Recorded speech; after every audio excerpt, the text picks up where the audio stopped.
Baik anak-anak, kita akan belajar tema 1, selamatkan makhluk hidup, subtema 1, tumbuhan sahabatku, pembelajaran 4. Banyak makhluk hidup yang memerlukan tumbuhan. Lalu apa sajakah manfaat tumbuhan bagi makhluk hidup? Yang pertama, manfaat tumbuhan sangat penting, yaitu tumbuhan penghasil oksigen. Yang kedua, tumbuhan sebagai penghasil makanan. Tumbuhan sebagai penangkap zat pencemar udara atau limbah industri. Tumbuhan sebagai pelindung dari erosi dan abrasi. Nah, anak-anak, di dalam pembelajaran 1 kemarin, kita sudah membaca teks mengenai bagaimana jagung berkembang biak.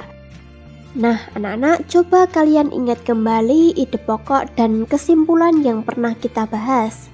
Apakah kalian tahu ciri-ciri kesimpulan dan cara membuatnya? Ya anak-anak, ciri-ciri kesimpulan yang pertama adalah 1. Menggunakan bahasa yang baik dan benar. 2. Menggunakan bahasa yang mudah dipahami. 3. Berisi pokok pembicaraan. 4. Menggunakan penarikan secara umum dari kalimat fakta sebelumnya. 5. Tidak berbelit-belit. 6. Berupa fakta dan jelas. Adapun cara untuk dapat menyimpulkan teks adalah sebagai berikut. Coba kalian perhatikan secara baik-baik ya. 1. Membaca teks. Langkah pertama dalam membuat kesimpulan, tentunya saja kamu harus membaca teks asli untuk dapat mengetahui kesan umum serta maksud dari penulis atau pengarang. Kedua, menentukan kalimat utama. Tentukan kalimat utamanya. Kalimat utama merupakan kalimat yang mengandung gagasan utama dari sebuah paragraf. Nah, anak-anak, biasanya kalimat utama itu terletak di awal atau di akhir suatu paragraf. 3. Buatlah kesimpulan. Susunlah kalimat berdasarkan dengan inti kalimat agar menjadi sebuah kesimpulan. Nah, anak-anak, menjaga tumbuhan sudah menjadi kewajiban kita semua.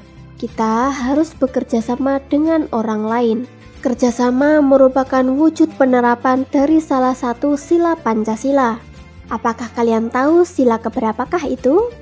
Kerjasama dengan orang lain merupakan pengamalan sila ketiga. Kenapa sila ketiga? Apakah kalian tahu? Ya, karena dengan kerjasama di antara kita semua dapat membuat sebuah ikatan yang erat.